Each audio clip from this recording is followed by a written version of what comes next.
आकाशवाणी गोरखपुर से प्रादेशिक समाचार।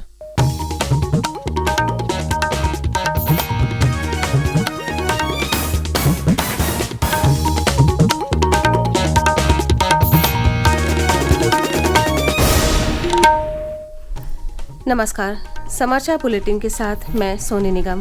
पहले मुख्य समाचार। केंद्रीय मंत्रिमंडल ने एक राष्ट्र एक चुनाव से संबंधित उच्च स्तरीय समिति की सिफारिशों को दी मंजूरी। केंद्रीय वित्त मंत्री निर्मला सीतारमण ने एनपीएस वात्सल्य योजना का किया शुभारंभ। प्रदेश के 6 जनपदों में बच्चों को पहले दिन जारी किए गए पैन कार्ड। मुख्यमंत्री योगी आदित्यनाथ ने गाजियाबाद में 757 करोड़ रुपए की 111 विकास परियोजनाओं का किया लोकार्पण और शिलान्यास। मथुरा में पटरी से उतरी मालगाड़ी, कई ट्रेनों का संचालन हुआ बाधित। और प्रदेश के 24 जिले बाढ़ की चपेट में, 5.5 लाख से अधिक लोग प्रभावित।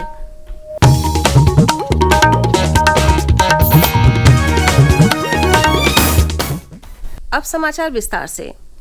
केंद्र सरकार ने देश भर में एक साथ चुनाव कराने के लिए एक राष्ट्र एक चुनाव के लिए गठित उच्च स्तरीय समिति की सिफारिशों को स्वीकार कर लिया है। प्रधानमंत्री नरेंद्र मोदी की अध्यक्षता में केंद्रीय मंत्रिमंडल के फैसलों को नई दिल्ली में जानकारी देते हुए सूचना और प्रसारण मंत्री अश्विनी वैष्णव ने कहा कि पूर्व राष्ट्रपति रामनाथ कोविंद की अध्यक्षता में गठित समिति ने राजनीतिक दलों और विशेषज्ञों सहित हितधारकों के साथ व्यापक विचार विमर्श किया। उन्होंने कहा कि इसे 2 चरणों में लागू किया जाएगा।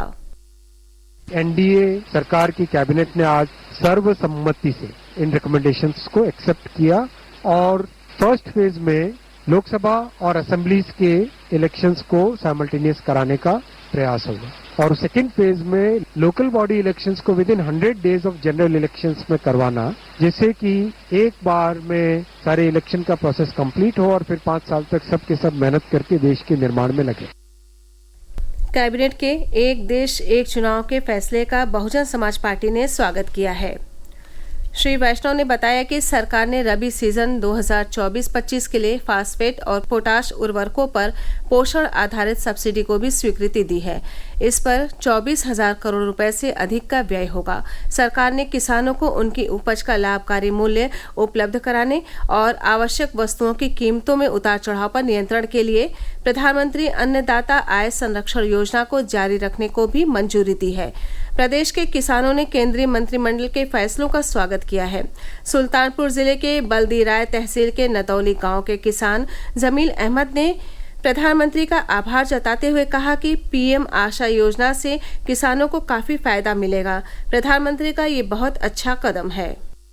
माननीय प्रधानमंत्री जी किसान के लिए बहुत सोचते हैं। पीएम आशा योजना जो है 35,000 करोड़ एक साल में अगर व्यय कर रहे हैं। दूसरी बात, इसमें शुद्धिकरण के लिए भी है कि किसानों का रेट भी अच्छा मिलेगा और नुकसान होगा तो उसका भी सरकार उस पर देखरेख रखेगी और बाजार पे उतार चढ़ाव जो होता है उससे सरकार नहीं। बरेली के किसान आकिब अहमद ने सरकार के उर्वरकों पर पोषण आधारित सब्सिडी का स्वागत करते हुए कहा कि इससे किसानों को काफी सहायता मिलेगी। केंद्रीय वित्त मंत्री निर्मला सीतारमण के कल नई दिल्ली में एनपीएस वात्सल्य योजना का शुभारंभ करने के बाद प्रदेश के 6 जिलों सहित 75 स्थानों पर इस योजना की समारोह पूर्वक शुरुआत की गई। प्रदेश की राजधानी लखनऊ सहित अयोध्या, सहारनपुर, लखीमपुर खीरी, देवरिया और संभल में आयोजित कार्यक्रम में बच्चों को इस योजना से जोड़ा गया। इस मौके पर लखनऊ में बैंक ऑफ इंडिया के महाप्रबंधक अमरेंद्र कुमार ने 5 बच्चों को पैन कार्ड दिए। अयोध्या के जवाहर नवोदय विद्यालय परिसर में आयोजित कार्यक्रम में पैन कार्ड हासिल करने वाले बच्चे के अभिभावक हिमांशु ने कहा कि इस योजना से बच्चों का भविष्य सुरक्षित होगा। ये स्कीम 18 साल के बाद ही शुरू होती है कि तब तक ये लॉक इन रहता है या उसके भविष्य के लिए तो हम 18 साल तक इसमें जमा करेंगे। उसके बाद इस स्कीम की सबसे अच्छी चीज ये है कि 18 साल पे हम इसको विड्रॉ कर सकते हैं और या तो उसको हम उसकी जरूरत के हिसाब से उसको आगे जो नॉर्मल हमारा एनपीएस जैसे जितनी भी सरकारी संस्था के लोगों को एनपीएस मिलता है उसमें हम उसको कन्वर्ट भी करा सकते हैं। सहारनपुर में पंजाब नेशनल बैंक के तत्वावधान में कस्तूरबा गांधी बालिका विद्यालय में आयोजित कार्यक्रम में बच्चों को नुक्कड़ नाटक के माध्यम से योजना के बारे में जानकारी दी गई। एनपीएस वात्सल्य योजना में माता पिता बच्चे के नाम पर सालाना 1,000 रुपए से निवेश शुरू कर सकते हैं। ये नई पहल बच्चों के वित्तीय भविष्य को सुरक्षित करने के लिए शुरू की गई है, जो भारत की पेंशन प्रणाली में एक महत्वपूर्ण कदम है। प्रादेशिक समाचार आप आकाशवाणी गोरखपुर से सुन रहे हैं। ये समाचार बुलेटिन हमारे YouTube channel AIR news Gorakhpur और X हैंडल AIR न्यूज़_GKP पर भी उपलब्ध है।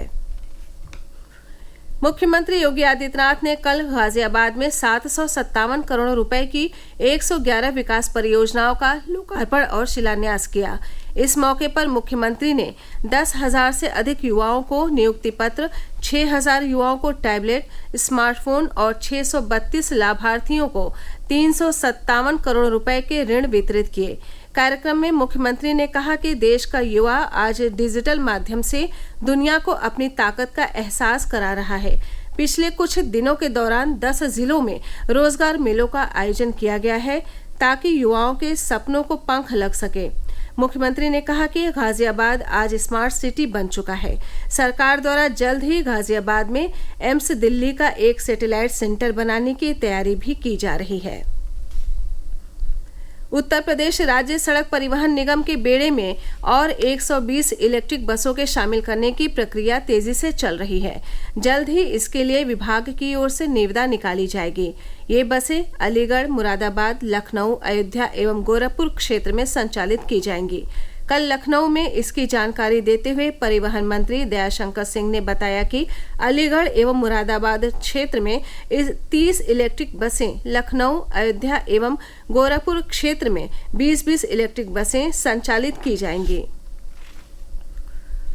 उप मुख्यमंत्री केशव प्रसाद मौर्य ने कहा है कि खाद्य प्रसंस्करण यूनिटों की स्थापना के लिए लोगों को अधिक से अधिक जागरूक करने की जरूरत है। उन्होंने कहा कि यूनिटों को दी जा रही बड़ी सब्सिडी की जानकारी आम जनता को दी जाए। श्री मौर्य कल लखनऊ में खाद्य प्रसंस्करण विभाग की समीक्षा बैठक को संबोधित कर रहे थे। उन्होंने बताया कि योजना में 35% सब्सिडी का प्रावधान है। इस योजना में 10,000 लोगों को लाभान्वित किया गया है।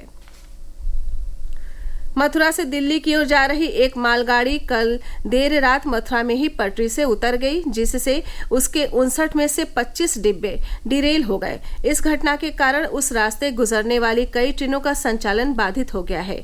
12 ट्रेनों का मार्ग परिवर्तित कर दिया गया है। घटना की जानकारी देते हुए मथुरा जंक्शन के स्टेशन डायरेक्टर SK श्रीवास्तव ने बताया कि ये वृंदावन एक गाड़ी हमारी STPV थी, लोडेड कोल की गाड़ी थी। ये सूरतगढ़ पावर प्लांट के लिए जा रही थी। करीब 8 बजे जैसा लगभग आपको सूचना मिली है। ये वृंदावन यार्ड को क्रॉस करके निकलते वक्त इसका डिरेलमेंट हो गया है यहाँ पर। तो इसमें हमारी 3 लाइनें अभी इंटरप्टेड हैं, अप डाउन और थर्ड लाइन इंटरप्टेड है। कितने डब्बे सर इसके? करीब इसके 25 वैगन हमारे डिरेल हुए हैं और कैप्साइज हुए हैं। घटना की सूचना मिलने के बाद रेल विभाग की टीम ने पटरी को ठीक करने का कार्य शुरू कर दिया। विभाग ने बहुत जल्द आवागमन व्यवस्था सामान्य होने की उम्मीद जताई। पहाड़ों पर हो रही बारिश और बांधों से लगातार नदियों में पानी छोड़े जाने की वजह से प्रदेश के 24 जनपदों में रहने वाले 5.5 लाख से अधिक लोग प्रभावित हैं। गंगा नदी बदायूं, फर्रुखाबाद, गाजीपुर और बलिया, घाघरा नदी बाराबंकी, अयोध्या और तुर्तीपार में खतरे के निशान को पार कर गई है। वहीं गंगा नदी कन्नौज, कानपुर देहात और कानपुर नगर में खतरे के निशान से महज आधा मीटर नीचे है। नदी के बढ़ते जलस्तर के कारण वाराणसी, प्रयागराज में नाव के संचालन पर भी रोक लगा दी गई है। प्रयागराज से हमारे प्रतिनिधि की एक रिपोर्ट। प्रयागराज में पिछले 5 दिनों से गंगा और यमुना नदी के जलस्तर में हुई वृद्धि से प्रयागराज के 1 दर्जन से अधिक मोहल्लों में बाढ़ की स्थिति बनी है। साथ ही 100 से अधिक गांव इससे प्रभावित हैं। बाढ़ के मद्देनजर कक्षा 1 से लेकर 8 तक के सभी बोर्ड के स्कूल आज 18 सितंबर को बंद रखा गया है।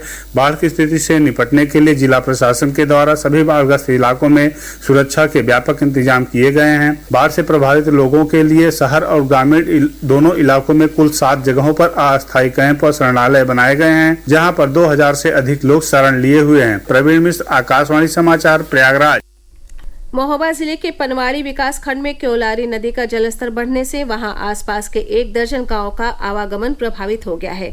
घाघरा नदी एल्गिन ब्रिज, अयोध्या और तुर्तीपार में तथा रामगंगा नदी शाहजहांपुर के डाबरी में खतरे के निशान से ऊपर बह रही है। उधर मौसम विभाग के भारी वर्षा के पूर्वानुमान को देखते हुए हापुड़, मेरठ, बुलंदशहर और मैनपुरी के जिला प्रशासन ने आज कक्षा 1 से 12 तक के सभी स्कूल कॉलेज बंद कर दिए हैं।